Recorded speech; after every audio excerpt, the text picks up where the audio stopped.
Olá, este é um extra da série Desassossego sobre saúde e doença mental. Vais ouvir a entrevista completa com o psiquiatra e investigador Filipe Pinto, gravada em dezembro de 2021, sobre a evolução e funcionamento dos medicamentos na área da psiquiatria. Fique com a entrevista. Meu nome é Filipe, eu sou psiquiatra, fiz o meu percurso académico e formativo de médico todo no Porto, portanto estudei no ICBAS, depois fiz o ano comum no Hospital Santo António, depois fiz a especialidade no Hospital de São João, aqui no Porto.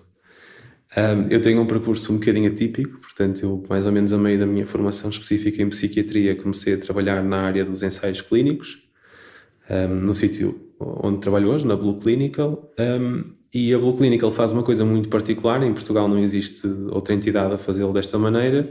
Nós o que fazemos na Blue Clinical é desenvolvimento farmacêutico na vertente clínica, ou seja, alguém a montante já desenvolveu um medicamento, um novo tratamento, e há que testá-lo em humanos para depois poder chegar ao mercado. Eu comecei a trabalhar na Blue Clinical como médico de investigação, em que estava diretamente com os participantes saudáveis. São estudos de fase 1, são tipicamente em voluntários saudáveis, e comecei a ganhar um gosto por esta área, porque é uma área que nos permite perceber como é que se chega ao mercado, como é que um medicamento chega ao mercado. É uma área altamente regulamentada, mas que exige muito conhecimento científico para trabalhar dentro dessa regulamentação, é um desafio. E chegando ao final da minha especialidade, houve a oportunidade de ficar na área da investigação clínica ligada à psiquiatria. E, portanto, para mim era o melhor dos dois mundos, e fiz esta viragem no sentido da investigação clínica na vertente da psiquiatria, que é aquilo que faço. Entretanto, já desempenhei também outro papel na chefia do departamento de produção de documentação, do protocolo de estudo, dos consentimentos informados, que são os materiais que se dão aos participantes dos ensaios. E atualmente sou o diretor de desenvolvimento de negócio e da escrita médica aqui na Blue Clinic. Ok. E só pedir um apontamento que é explicar o que é escrita médica.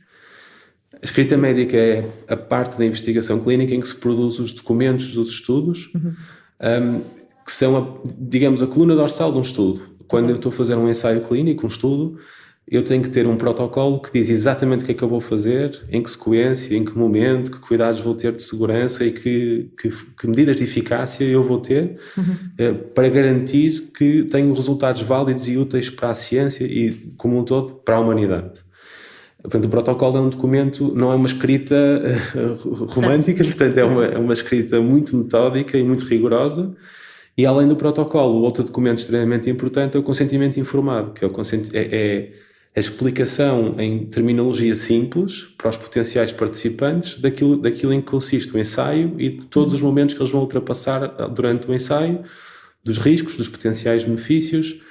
Portanto, a escrita médica envolve outros documentos, mas estes serão assim os dois essenciais.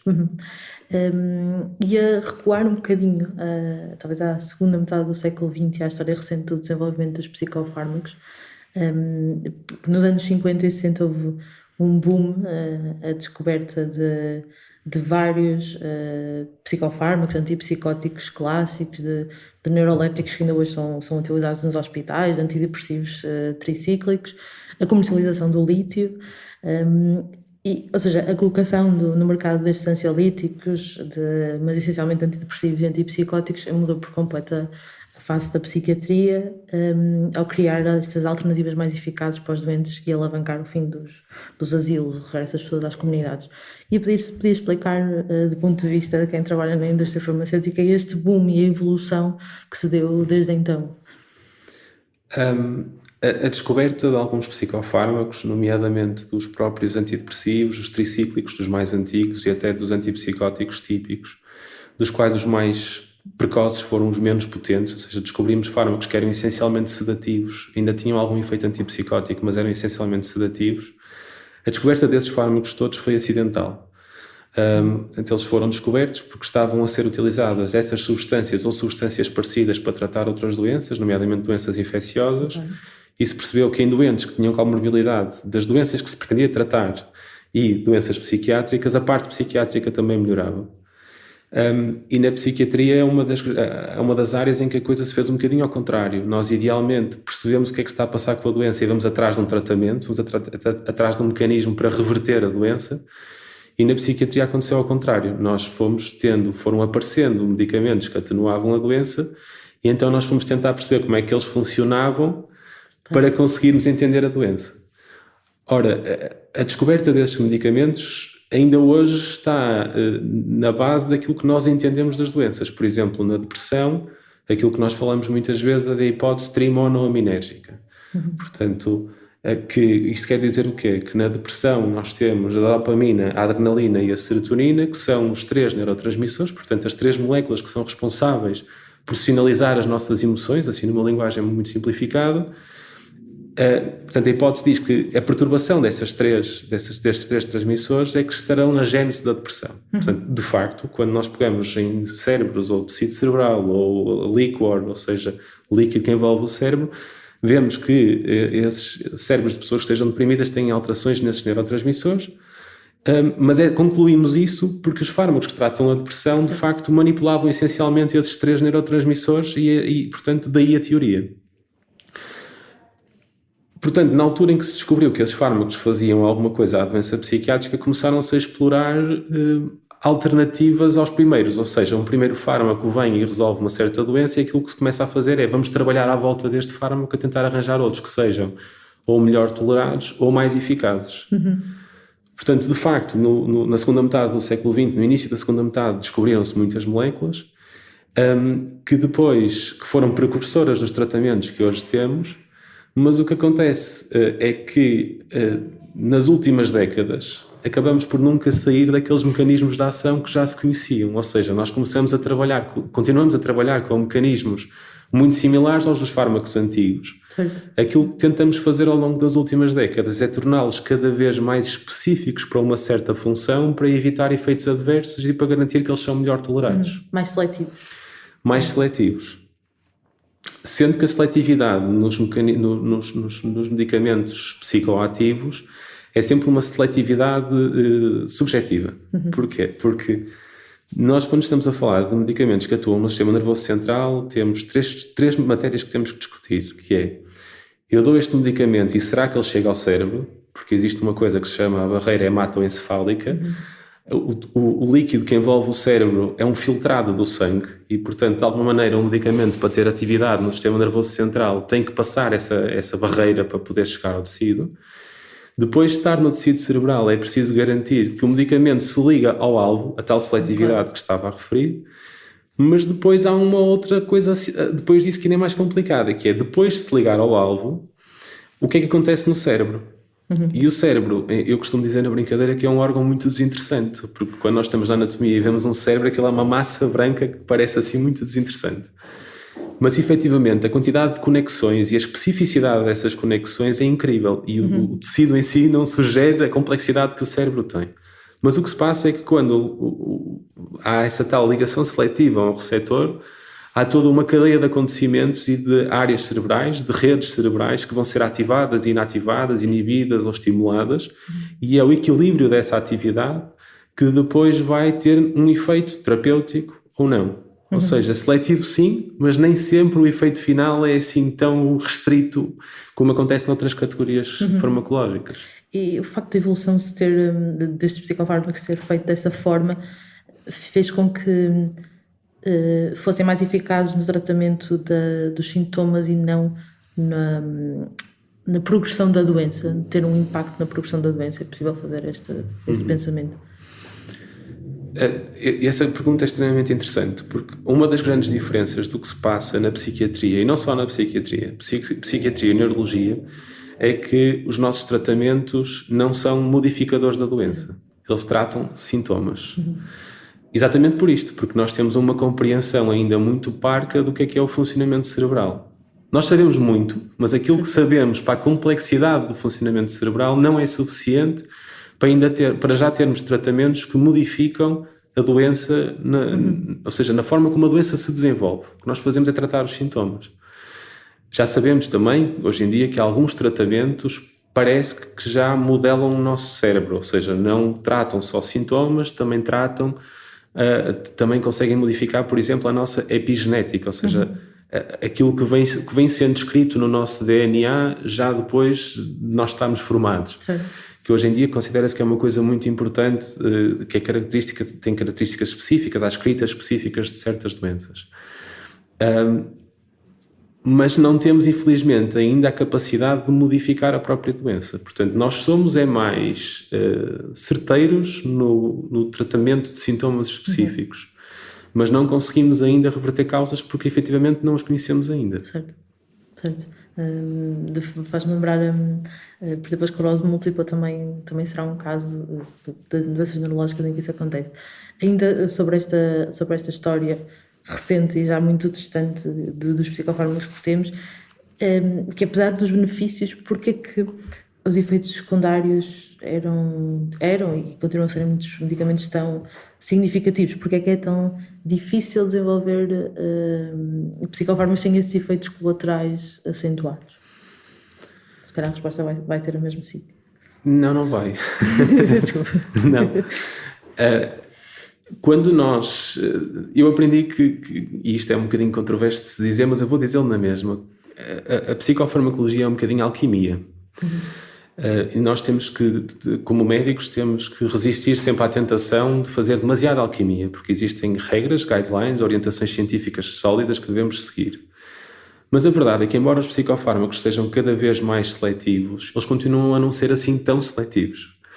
É muito comum que um psicofármaco tenha atividade em mais de 10 receptores ou de 15 receptores e que ao mesmo tempo mexa na dopamina, na adrenalina, na acetilcolina, na serotonina. Isto é o mais comum. Porquê? Não só porque às vezes é difícil dar mais especificidade a uma molécula mantendo-lhe a sua atividade nos receptores que são pretendidos e, portanto, às vezes há questões metodológicas e desenvolvimento farmacêutico que torna a coisa difícil de ser mais purificada, entre aspas, mas também porque uma boa psicofarmacologia pressupõe que eu utilizo os efeitos laterais a meu favor. E, portanto, daí essa noção da alquimia, que é, eu sei que vou ter um efeito lateral que está dependente de um mecanismo A, B ou C, mas eu vou usar esse mecanismo A, B ou C a meu favor neste doente específico. E isso leva-nos a uma discussão que, a meu entender, é até ainda mais interessante, que é, quando nós falamos de depressão, não estamos sempre a falar da mesma doença. Basta que a depressão hoje em dia e os diagnósticos na psiquiatria são todos clínicos e, portanto, o que interessa, isto quer dizer que o que interessa é os sintomas, é aquilo que a pessoa diz que tem, aquilo que o psiquiatra confirma que tem, mas mesmo dentro dos sintomas e dos sinais há muitas manifestações possíveis para uma mesma doença. Voltando à depressão. A depressão tem 2 pilares, que é a tristeza e a falta de emoções positivas. Mas depois eu posso ter uma depressão em que tenho falta de sono ou excesso de sono, falta de apetite ou excesso de apetite, uma apatia extrema ou muita agitação. E é quase intuitivo dizer que nestas depressões, embora do ponto de vista diagnóstico, com aquilo que se conhece hoje, sejam consideradas uma mesma doença, elas na sua gênese, provavelmente, se nós conseguíssemos fazer uma análise perfeita do cérebro, seriam mecanismos de doença diferente e seriam, em si, a certa altura, doenças diferentes, que levariam também a tratamentos diferentes. Ora, neste momento, como nesta fase da vida da humanidade, como não são ainda diagnósticos diferentes, eu, para uma mesma doença, vou ter também tratamentos muito diversificados. E, portanto, de certa maneira, o facto dos medicamentos não serem assim tão específicos até nos ajuda no seu tratamento. O que importa é que nós façamos a combinação ideal entre o doente, o tipo da doença que ele tem, e por isso é que nós costumamos dizer que nós tratamos doentes, não tratamos doenças, porque uma depressão não é sempre igual. Nós temos que combinar a depressão com o medicamento certo. Existe outra coisa também, que é, quando nós começamos um tratamento de uma depressão, pelo menos 30% dos doentes não respondem ao primeiro tratamento. Isto está tudo ligado, não é? Porque provavelmente não estou a tratar com o medicamento certo para a doença certa. E qualquer psiquiatra, por muito alerta que esteja, vai ter sempre este problema, porque este problema não é facilmente contornável. Não há nada na clínica que nos diga se o doente vai responder ou não. E isto está relacionado exatamente com a dificuldade que nós temos em ter os medicamentos certos para a doença certa, e esta é uma daquelas partes em que o toque da alquimia ajuda, porque se nós formos às orientações internacionais, o que diz é que todos os antidepressivos são igualmente eficazes. E, portanto, esta generalização também é de suspeitar, não é? Porque quando nós temos dezenas de antidepressivos diferentes e dizemos eles são todos mais ou menos eficazes, é porque não estamos a ser suficientemente minuciosos na nossa análise. A verdade é que, hoje em dia, com a ciência que temos, o mais concretos que podemos ser é isto. Certo. Ainda assim, ainda estou nesta questão dos mais antigos, mas há hospitais que para determinadas doenças como participam apenas ou dão prioridade a medicamentos mais antigos, mais baratos. E é comum, pelo menos é comum eu ouvir esta referência de psiquiatras, doentes, em particular em relação a antipsicóticos, o haloperidol, por exemplo. E pedir para explicar quão diferentes são, por exemplo, estes injetáveis antigos dos psicofármacos modernos. Quer que eu fale só disso ou quer que eu fale das escolhas? Porque isso tem uma componente de farmacoeconomia. Não, então vou mais diretamente à pergunta que me colocou. O quão diferentes são os antipsicóticos? Há diferenças muito grandes entre os antipsicóticos típicos e os antipsicóticos atípicos. E para facilitar, os típicos são os antigos e os atípicos são os chamados de nova geração, os mais recentes. Mas eles não se dividem só entre antigos e mais recentes. Eles dividem-se também em termos de potência. E quando nós falamos em potência, estamos a ver tem já uma relação com o diagnóstico. Um antipsicótico potente é um antipsicótico que consegue tratar uma perturbação psicótica, uma esquizofrenia, uma perturbação delirante persistente, e conseguem tratá-la em monoterapia, ou seja, utilizados sozinhos e em doses que não precisam de ser muito altas. Um antipsicótico pouco potente ou de baixa potência é um antipsicótico que dificilmente isolado conseguirá tratar os sintomas psicóticos.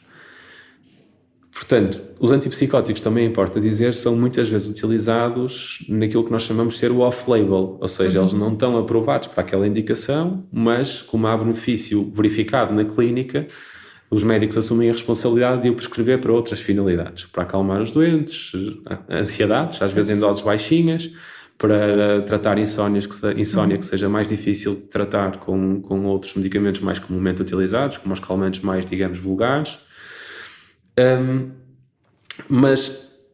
Além de haver esta distinção da potência, das alta potência e de baixa potência, nós temos então que ver o diagnóstico e porque é que vamos utilizar o antipsicótico. Assumindo então que estamos a tratar só perturbações psicóticas, as tais esquizofrenias, a perturbação delirante persistente ou até algumas fases da doença bipolar, eu à partida terei que utilizar um antipsicótico potente. E dentro dos potentes tenho os típicos, os antigos, e tenho os atípicos, os mais recentes. De facto, para um doente que seja um doente psicótico crónico, que responda aos antipsicóticos de nova geração, há vantagens. Há vantagens e indo mais diretamente à pergunta que me colocou, porque é que há vantagens? Porque em termos de funcionamento eles são diferentes. O antipsicótico clássico, típico, o antigo, faz um bloqueio da dopamina e faz um bloqueio da dopamina de uma forma muito potente no cérebro. E muito potente e muito indiscriminada. O que faz com que venham muitos efeitos laterais.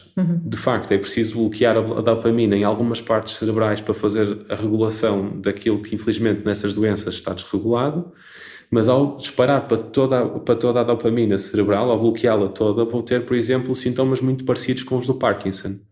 O Parkinson é uma doença que acontece porque tenho pouca dopamina. Se eu bloquear a dopamina artificialmente, estou a causar sintomas muito parecidos com os do Parkinson. Que não são só motores, não são só físicos, mas também são intelectuais. Vou atrasar o pensamento, vou bloquear o pensamento, vou perturbar a parte da interação social. E, portanto, os antipsicóticos ditos típicos são potencialmente piores no controlo das doentes, porque até os controlam do ponto de vista de sintomas, mas têm muitos efeitos laterais incapacitantes, especialmente a longo prazo. Os antipsicóticos atípicos podem ser igualmente eficazes. Às vezes, mesmo assim, mesmo dos atípicos, dos novos, que são altamente potentes, digamos assim, podem não funcionar nos doentes, mas quando funcionam acabam por ser preferíveis porque fazem na mesma um bloqueio da dopamina, mas ao mesmo tempo promovem indiretamente a libertação de dopamina em zonas do cérebro onde ela continua a fazer falta. Portanto, a consequência prática disto é que os doentes que fazem antipsicóticos de nova geração continuam a manter a melhor relação social e melhor pensamento, conseguem ser mais rápidos no pensamento, mais ágeis no pensamento, porque esses antipsicóticos protegem mais essa parte do funcionamento cerebral. E ele perguntar a sua opinião sobre as escolhas, se é realmente justificado, por exemplo, escolher um injetável antigo mais barato, com mais efeitos secundários. O que é que acha destas escolhas? Se quiserem por aí. A escolha entre um antipsicótico típico ou atípico, da perspectiva dos clínicos, é uma escolha muito baseada na eficácia e na tolerabilidade. Portanto, são estas duas coisas. Um doente que tenha uma perturbação psicótica, ou que é desses que estamos a falar, porque quando falamos de injetáveis de longa duração estamos a falar de perturbações psicóticas crónicas, a minha prioridade é primeiro controlar os sintomas que causam mais disfunção ao doente, que são tipicamente, nem sempre, mas tipicamente, os delírios, portanto as ideias fora do normal, as alucinações, os episódios de agitação, porque é isso que no fundo vai afastá-los cada vez mais da interação social, porque se tornam pessoas muito difíceis de lidar e que estão em sofrimento por terem esses sintomas.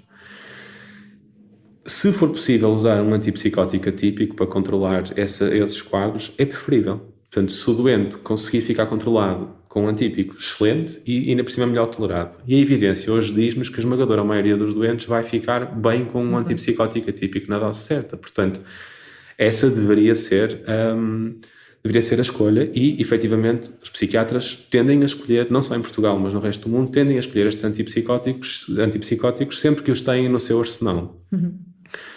Mas depois existem outras condicionantes que ultrapassam a barreira clínica, que têm a ver mais com a farmacoeconomia e com as decisões económicas e mesmo económicas da aquisição dos medicamentos e da disponibilização desses medicamentos nos hospitais.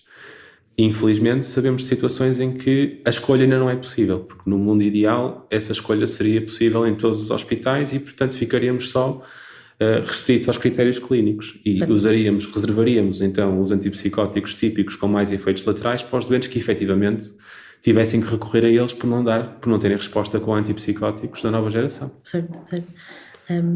Agora ia a uma das coisas que falamos anteriormente, numa conversa anterior, é ponto assente em análise nesta área da indústria farmacêutica que o progresso substancial que tem sido feito nas ciências básicas do cérebro ainda não se traduz em resultados clínicos bem-sucedidos para tratar as doenças do sistema nervoso central, da depressão, da esquizofrenia, Parkinson, Alzheimer, e ele pediu para explicar porquê, sabendo que há uma lista bastante considerável de possíveis razões, mas em particular o que é que acontece no caso das doenças psiquiátricas, porque é que há este desfazamento entre aquilo que se começa a saber mais e os resultados práticos da investigação.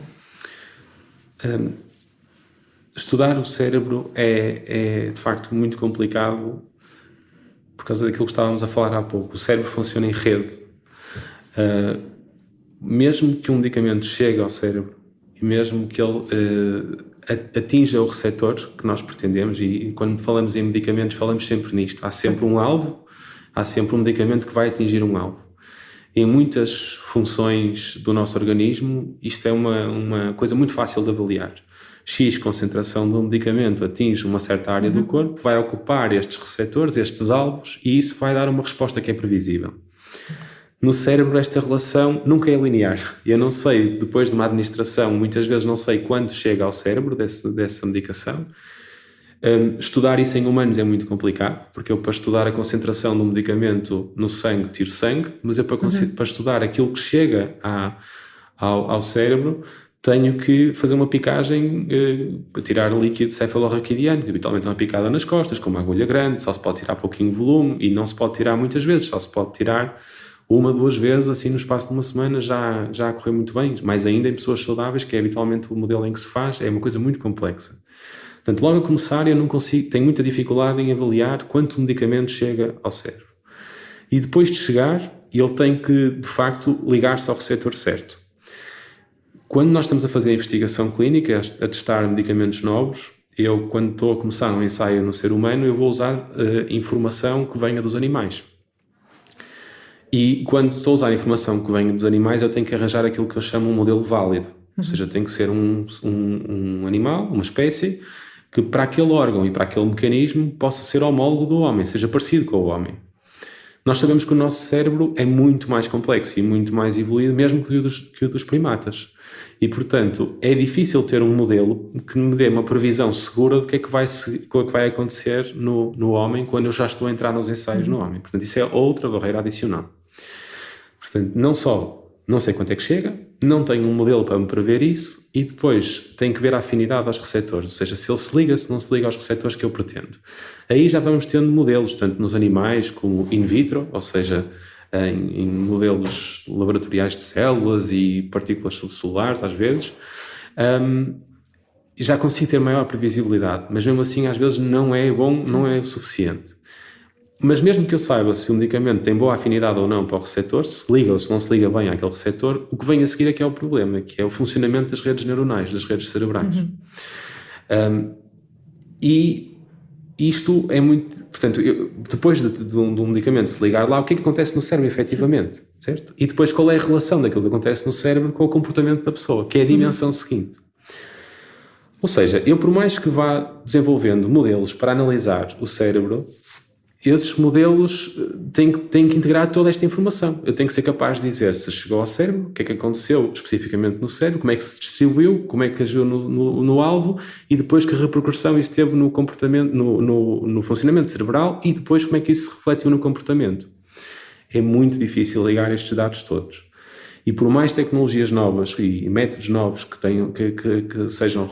estejam a ser desenvolvidos e que estejam a ser usados hoje em dia, nós continuamos a ter um problema fundamental, que é o cérebro é uma massa que tem circuitos que são muito pequeninos, inframilimétricos, portanto a resolução espacial de cada acontecimento é muito pequena, portanto, são anatomicamente porções muito pequeninas do cérebro têm funções muito representativas, muito importantes, e depois o cérebro funciona muito depressa. Não é? Nós estamos a falar de um funcionamento que vai abaixo de milissegundo. E nós não temos nenhum método de diagnóstico ou de análise cerebral hoje em dia que consiga combinar uma ótima resolução temporal, ou seja, que faça muitas análises muito repetidas, e não conseguimos combinar isso com boa resolução espacial. As ressonâncias que nós temos que avaliam o funcionamento cerebral têm uma diferença de ativação de uns segundos. Okay. Ou seja, nos segundos no cérebro acontece muita coisa. E é muito difícil perceber... a informação perde-se. Perde-se a ligação àquilo que está a acontecer a cada momento. Portanto, a solução que se tem arranjado... Portanto, esta dificuldade em perceber o funcionamento do cérebro no tempo e no espaço, que zona cerebral é que está a fazer certa coisa num certo momento, a incapacidade que eu tenho de caracterizar isto é que me leva à dificuldade de criar novos fármacos, porque eu efetivamente não consigo perceber o que é que está a acontecer em detalhe no cérebro. Por mais informação que eu vá recolhendo, continua a não chegar ao cerne da questão. E isto torna a investigação na área das neurociências muito apelativa, porque quanto menos soluções nós temos, mais pessoas na humanidade vão estar empenhadas em marcar a diferença e em fazer a diferença. E, portanto, esta é uma área que é muito estimulante e que puxa imenso interesse na indústria farmacêutica para o desenvolvimento farmacêutico. Não só na área da psiquiatria, mas como também da neurologia. Porque, ainda por cima, porque estamos a falar de duas áreas. Claro que eu sou muito suspeito, mas se não houver saúde mental, nós somos só um corpo andante, quer dizer, é uma matéria física, mas a nossa vivência efetivamente é intelectual, é emocional e temos que ter alguma estabilidade para podermos usufruir da nossa estadia neste mundo. E a mesma coisa, hoje em dia, uma das áreas mais importantes da neurologia é também o campo das demências, da neurodegeneração, do envelhecimento do cérebro. Que é outra coisa que, na minha opinião, se nós conseguimos perceber como é que se previne a degenerescência cerebral, nós podemos ser virtualmente imortais, porque efetivamente nós conseguimos transplantar todo o tipo de órgãos, até corações, mas cérebro não. Nós sabemos que a nossa caixinha identitária é o nosso cérebro. Portanto, é uma área que, pelo muito que se sabe e pela pouca tradução que tem ainda no desenvolvimento clínico, atrai muita atenção, porque a chave há de estar a chave para tudo isto estará no dia em que eu conseguir transmitir aquilo que no laboratório tem impacto direto na parte clínica e em tempo real. E aí vamos ter um entendimento brutal do cérebro que hoje em dia não temos. Isso que estava a descrever também torna esta área uma área de alto risco, no sentido de haver um investimento muito grande durante muito tempo que depois não tem resultados clínicos, então comparando com outras áreas da medicina. Ou seja, a taxa de sucesso, digamos assim, entre o início da investigação e a aprovação é muito mais baixa. Isso pode também ter um resultado de desinteresse ou desafastamento ou desinvestimento de alguma parte da indústria por ser uma área muito difícil e desse alto risco. Não desinteresse mesmo assim, não, porque é alto risco, altas oportunidades. Okay. Portanto, o investimento não deixa de haver, muito pelo contrário. De facto, o risco de desenvolver medicamentos para o sistema nervoso central, não só da área da psiquiatria, mas também da neurologia, o risco é muito maior. De tudo aquilo que é feito nas universidades e no desenvolvimento laboratorial, só menos de 10% dessas moléculas alguma vez na vida vão passar para serem administradas no homem, para os ensaios de entrada no homem, que tipicamente são feitos em voluntários saudáveis, exatamente como fazemos na Blue Clinical. Só uma pequena percentagem chega ao humano. E depois há um problema maior, que é quando nós chegamos à fase 3, portanto, antes de do medicamento chegar ao mercado, existem 3 fases de testes em humanos, a fase 1, 2 e 3. E a fase 3 é a fase em que eu já estou a testar em doentes, em pessoas que têm a doença que eu pretendo tratar com aquele medicamento. E quando eu chego à fase 3, 2/3 dos medicamentos falham na fase 3. E isso é que é, além dos 10%, porque só 10% passam para a fase 1, desses 10% depois ainda perco 2/3 deles. E esses 2/3 são uma fração particularmente alta em relação com outras áreas de tratamento. E, portanto, o risco de facto para a indústria farmacêutica quando desenvolve medicamentos para o sistema nervoso central é um risco muito alto. Ainda por cima, como as teorias que estão por detrás das moléculas, porque eu para entrar no ser humano obviamente tenho que ter uma teoria que suporte a minha ideia de que o medicamento vai funcionar para uma certa doença. Como nós estamos muito restritos a poucas teorias, porque é difícil, como estávamos a dizer há pouco, estudar o cérebro é difícil, logo as minhas conclusões daquilo que pode ser terapêutico também são menos, e portanto nós temos os medicamentos muito desenvolvidos por grupos. Há um grupo que parte desta teoria, há um grupo que parte de outra teoria, mas habitualmente quando começam a falhar com base numa teoria, falham todos. Isso aconteceu recentemente na demência de Alzheimer, porque havia uma teoria relacionada com a beta-amiloide, uma substância que se acumula no cérebro, e começaram todos a falhar. E, portanto, houve várias empresas da indústria farmacêutica com vários projetos e que falharam. Apesar de toda esta dificuldade, o movimento não é de abandono desta área, muito pelo contrário. Aquilo que se tem feito é que tem começado a surgir muito trabalho conjunto, cada vez mais o trabalho é conjunto, da associação de farmacêuticas, de empresas farmacêuticas com outras mais pequenas, porque às vezes outras mais pequenas podem ter conhecimentos que as maiores não têm, as maiores têm concorrência muito grande, mas também têm conhecimentos complementares e, portanto, também podem trabalhar em conjunto. E as próprias autoridades regulamentares, o Infarmed, a Agência Europeia do Medicamento e as entidades de cada país que representam a Agência Europeia do Medicamento e a Food and Drug Administration dos Estados Unidos, reconhecem que existe uma dificuldade.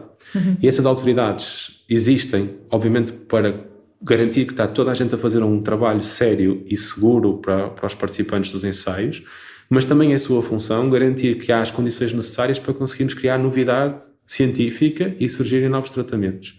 E o que temos assistido é uma união de todas as entidades relevantes, das associações médicas que representam esses grupos de doentes, das próprias associações de doentes, que também cada vez mais se fazem representar nesses fóruns, das entidades regulamentares e da indústria farmacêutica, para todos conseguirem criar uma base de dados mais sólida, desenvolver teorias mais válidas e aumentar a probabilidade de sucesso.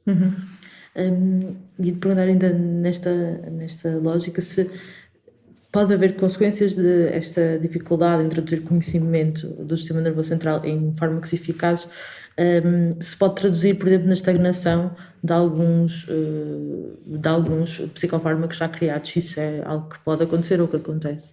Sim, infelizmente o que acontece é que o nosso portfólio terapêutico na área da psiquiatria está demasiado estagnado. São poucos os exemplos de novos tratamentos verdadeiros, ou seja, que tenham um mecanismo de ação completamente diferente dos antigos.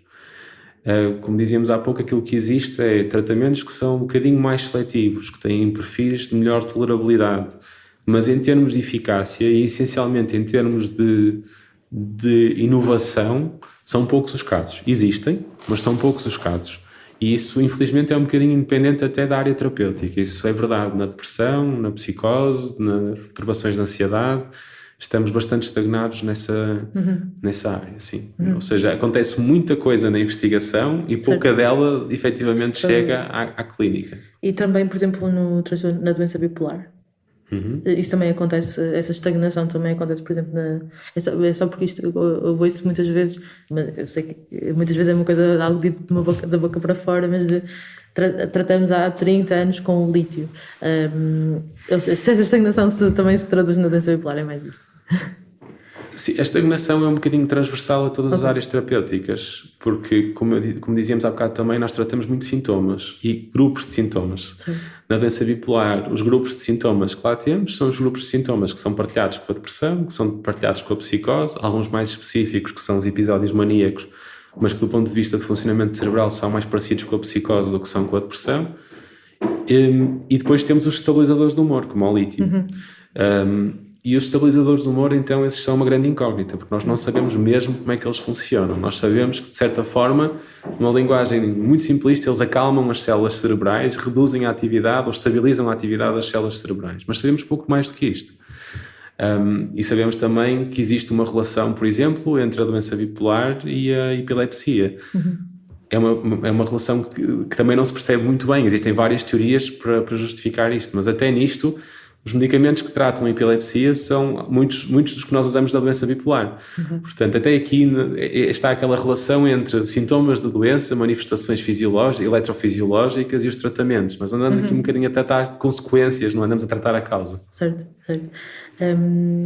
Ainda sobre esta questão do investimento, isto é um número que me surpreendeu. Já tínhamos falado por exemplo, em 2020 a área da neurologia e da psiquiatria recebeu a terceira maior fatia de investimento de novos acordos feitos por farmacêuticas, depois da oncologia e das doenças infecciosas. Também estávamos no ano da Covid, mas são as doenças neurológicas que têm uma grande carga social e económica, como a Alzheimer, esclerose múltipla, a dor crónica, que atraem uma parte grande deste investimento, desta fatia da neurologia e da psiquiatria.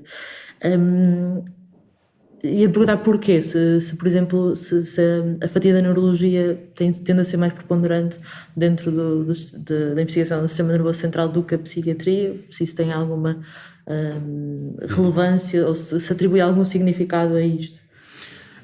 Hoje em dia, a fatia da neurologia ainda é mais relevante do que a fatia da psiquiatria no sistema nervoso, na investigação, naquilo que é alocado à investigação dos novos tratamentos no sistema nervoso central.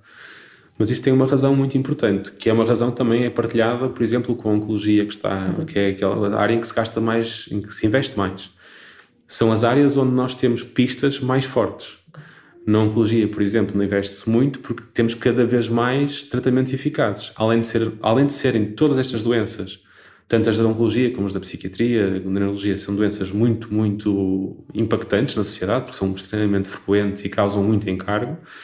Mas esse é um fator determinante, e o segundo fator é eu tenho ou não tenho capacidade ou boa probabilidade de chegar a um tratamento. E o que acontece na oncologia é que tivemos a felicidade de encontrar uma série de mecanismos que ainda hoje estão a explorar, que nos dão aso a muitos tratamentos e que fazem melhorar a esperança média de vida de vários tipos de cancro. Além do mais, na oncologia, nós estamos a falar, a oncologia é uma área que envolve vários órgãos, vários sistemas. Portanto, não é de uma área específica do corpo, o que faz com que eu consiga desenvolver um mesmo fármaco para várias patologias, ou fármacos diferentes para vários órgãos. Quer dizer, no fundo, aqui é um engano. A oncologia, no fundo, é do corpo todo. Portanto, em potência, tem muito mais alvos terapêuticos até do que a psiquiatria ou o sistema nervoso central como um todo. Na neurologia, a fatia ainda é muito grande, porque a questão das demências é uma questão muito relevante, muito atual. Até recentemente saiu um anticorpo monoclonal para o tratamento da demência de Alzheimer e, portanto, há boas perspectivas de se conseguir um tratamento a curto e médio prazo. Na psiquiatria, ainda não há assim tantas boas dicas para que se faça tanto investimento nessa área ou tão massivo nessa área. Ainda assim, quando se faz um ensaio em psiquiatria, há complexidades muito específicas, porque um ensaio para demonstrar a eficácia de um medicamento precisa de ter condições muito standardizadas, ou seja, as pessoas que estão a participar têm que ter condições muito parecidas, que é para eu poder comparar o efeito de várias doses ou de um ativo contra um placebo, não é? Um medicamento, muitas vezes, uma das melhores formas de comparar a eficácia é comparar a eficácia desse medicamento com nada, e daí a noção do placebo. E na psiquiatria é muito difícil standardizar as situações, porque a minha vivência emocional, psicológica, o meu bem-estar, as minhas relações sociais, o simples facto de eu ir ao hospital é algo que condiciona o meu estado mental. A psiquiatria sofre muito disto, que é o cérebro na perspectiva social, emocional, comportamental, é extremamente plástico e muda muito facilmente, às vezes em um espaço de segundos ou de minutos. E, portanto, a complexidade anexa ou associada a um ensaio na área da psiquiatria é tipicamente muito maior, e isso também dificulta e encarece os ensaios. Porque se eu tenho muitos fatores confundidores a interferir com os resultados, eu vou precisar de muito mais gente para chegar a uma conclusão. Certo. Então, tipicamente, preciso de estar em populações maiores para atingir conclusões. Sim, essa ideia do ambiente controlado ser uma ideia muito difícil de atingir. Aí, sim, percebo. E é só para mais o último tema que tem a ver com... e eu perguntar que impacto é que teve ou tem na investigação clínica de psicofármacos a concentração da indústria farmacêutica ao longo deste século. Por exemplo, a Biogen, que é líder nesta área do sistema nervoso central, tinha em 2019 cerca de 10% do mercado, tinha 4 dos 15 fármacos mais vendidos. Que impacto é que acha que isto tem? Isso é algo positivo ou não para...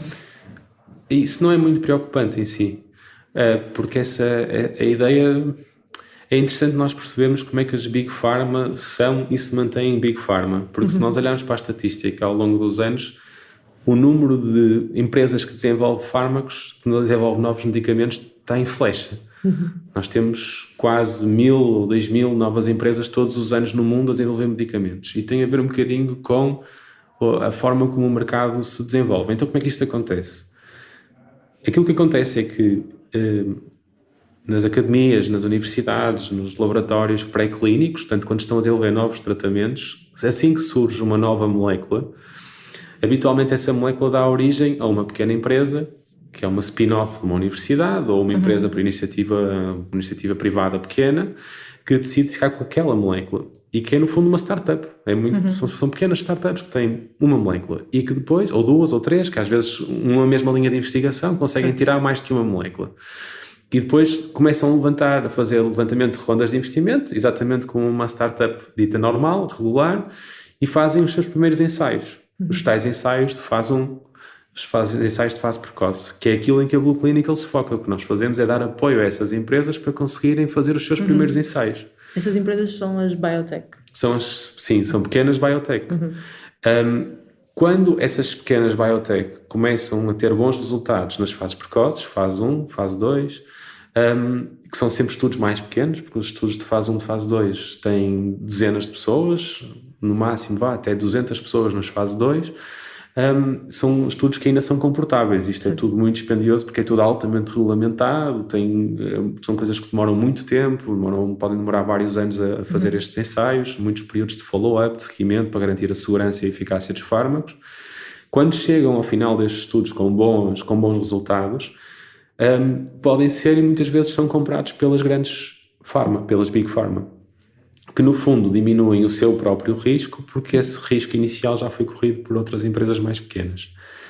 As Big Pharma também elas próprias desenvolvem internamente desde as fases mais precoces. Vão nas universidades, estão sempre nas universidades, nos polos de biotech, a tentar captar novas moléculas, mas tem a ver com isto, ou seja, não é surpreendente, dado o modelo de negócio atual, não é surpreendente que as Big Pharma se mantenham as Big, certo, e que tenham grande parte e depois especializam-se, portanto, tendo interesse numa área do sistema nervoso central, vão lá e vão enriquecendo o portfólio com pequenas biotechs que estão a trabalhar nessa área. E as pequenas biotechs depois são fundidas, deixam de existir, né? Passam a fazer parte de uma empresa maior. Grande. E quão relevante é que é a investigação nesta área fora da indústria? Essa investigação pública ou sem fins comerciais e das universidades de forma quase exclusiva? Em Portugal, a maior parte da investigação académica académica a nível clínico tem uma perspectiva muito mais de abordagem de saúde pública, de estatísticas agregadas, de avaliação de prática clínica. Há relativamente pouca investigação sobre a eficácia dos tratamentos. Isto sem querer ser injusto, obviamente, com quem a faz, porque tem, obviamente, o seu valor, mas também é verdade que há pouco apoio a estes estudos. Os estudos fora da indústria, sobre os estudos de eficácia de uma forma geral e de avaliação de tratamentos, são estudos muito dispendiosos. O investimento que tem que se fazer exige apoio. E, portanto, para se fazer esse investimento de forma estruturada, era preciso que houvesse apoios que permitisse a contratação de recursos, disponibilidade de tempo, porque esta investigação levada a sério exige muito, muito, muito tempo, e a investigação clínica, portanto, feita em humanos, em Portugal faz-se muito pouco na perspectiva da avaliação dos tratamentos, ou pelo menos, infelizmente, aquilo que se faz não é suficiente para tomarmos novas decisões sobre o que fazer em cada doença. Em Portugal temos já muita investigação mais em ambiente não clínico, ambiente mais laboratorial, até na perspectiva da imagiologia, da própria genética, da biologia molecular. Nós temos muita investigação nessa área, mas que contribui mais para a perspectiva de compreensão dos mecanismos cerebrais e eventualmente identificação de novos alvos terapêuticos, portanto, dar dicas para novos mecanismos de funcionamento dos potenciais fármacos que virão depois disso. Depois virão dar origem a essas empresas que falava há bocado. Mas de forma geral diria que grande parte da investigação nesta área é feita na indústria farmacêutica e não fora dela.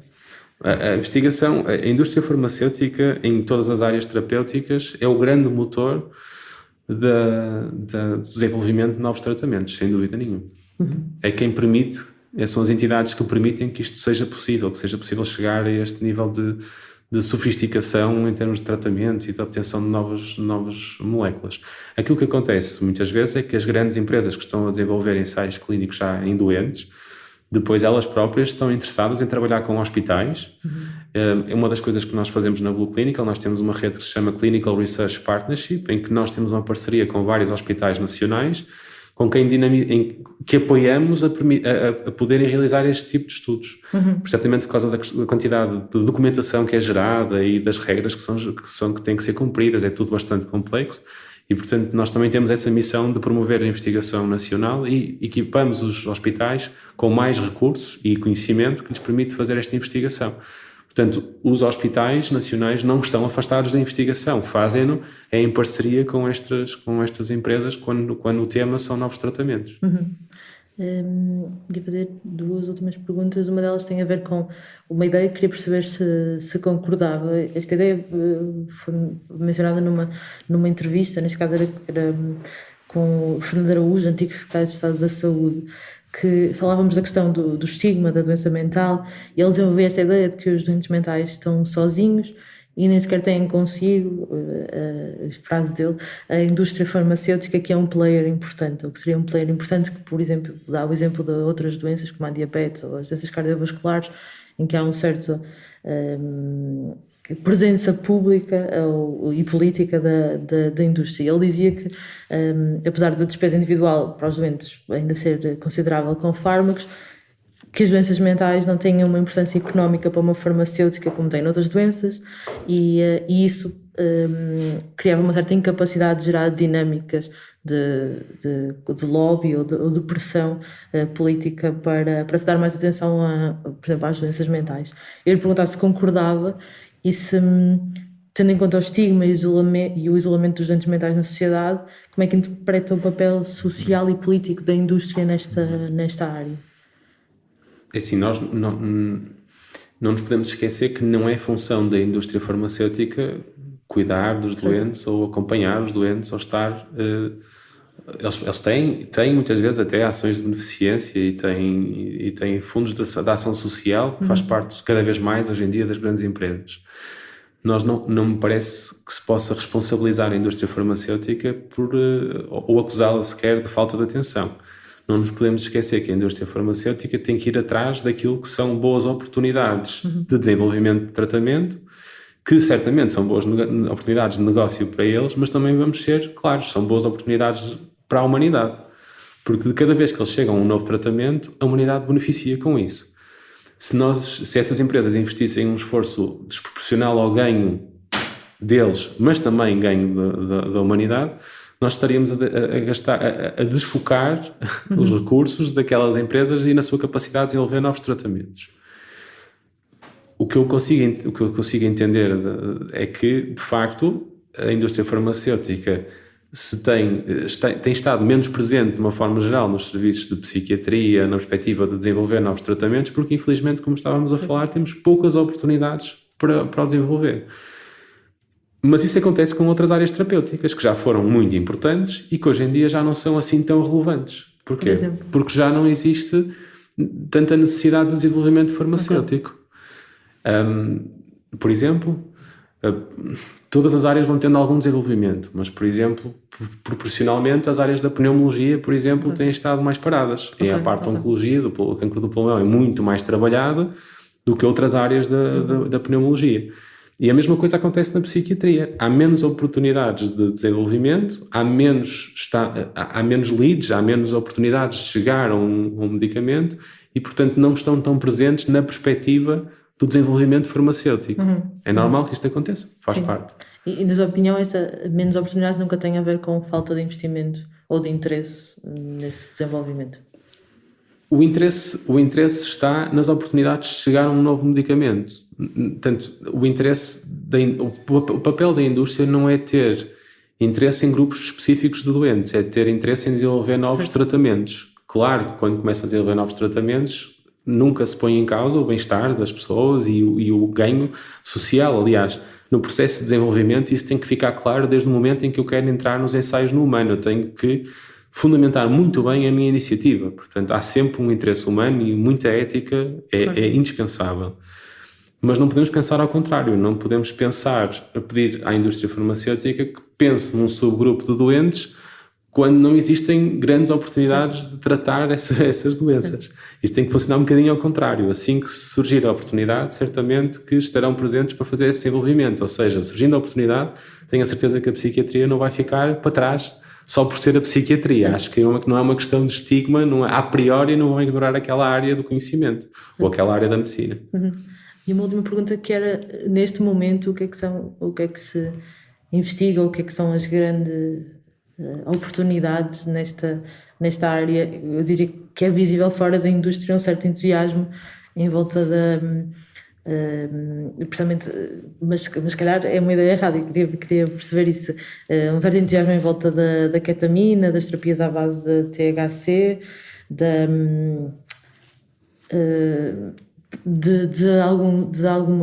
algumas destas substâncias. Então perguntava qual é que acha que é o futuro dos psicofármacos e o que é que entusiasma neste momento a investigação. Eu não tenho propriamente uma boa resposta para isso, porque eu acho que não está, no geral, muito claro qual é que vai ser o futuro da psicofarmacologia, precisamente porque não temos conhecimento suficientemente detalhado do funcionamento cerebral para dizer, descobrimos aqui algo que vai ser uma chave, então vamos apostar muito. A ketamina foi um dos tratamentos que já foi aprovado nos Estados Unidos, exatamente porque existem muito poucas alternativas terapêuticas, aqui no caso da depressão grave resistente ao tratamento. Aí está, a Food and Drugs Administration facilitou a entrada no mercado, porque havendo uma necessidade muito clara, as autoridades também conseguem ser mais flexíveis, mas neste momento está em discussão o verdadeiro benefício terapêutico. Portanto, por um lado aqui está bem patente a vontade que há das autoridades e dos players de se entusiasmarem com alguma coisa na área da psiquiatria e a vontade que há de dar algum ânimo a esta discussão. Mas a verdade é que estamos sempre a falar de pessoas, de doentes, de seres humanos e, portanto, as decisões têm que ser sempre muito controladas e muito ponderadas. Foi uma boa lead, era uma boa dica que achava que se podia ter resultados. Neste momento estamos na dúvida. Existem novos calmantes que estão a ser desenvolvidos, que têm mecanismos de ação um bocadinho diferentes dos calmantes tradicionais, mas também não acredito que poderão ser eventualmente melhor tolerados, gerar menos dependência, mas também não há nada que nos sugira que vá ser verdadeiramente disruptivo com aquilo que existe hoje. Portanto, na psiquiatria, infelizmente, neste preciso momento, que seja do meu conhecimento, não temos nada que se vá mudar previsivelmente nos próximos 5 anos, que vá mudar o curso da psiquiatria. Oxalá tivéssemos. Na área das demências, os tratamentos do Alzheimer parecem estar, com a aprovação agora recente, com anticorpos monoclonais, estão a ser muito promissores nesta fase. E não sendo ali a área da fronteira entre a psiquiatria e a neurologia, portanto, puxando um bocadinho a brasa aqui à área da psiquiatria, acho que existe aí mais potencial de mudar o curso das doenças do que existe na área da psiquiatria.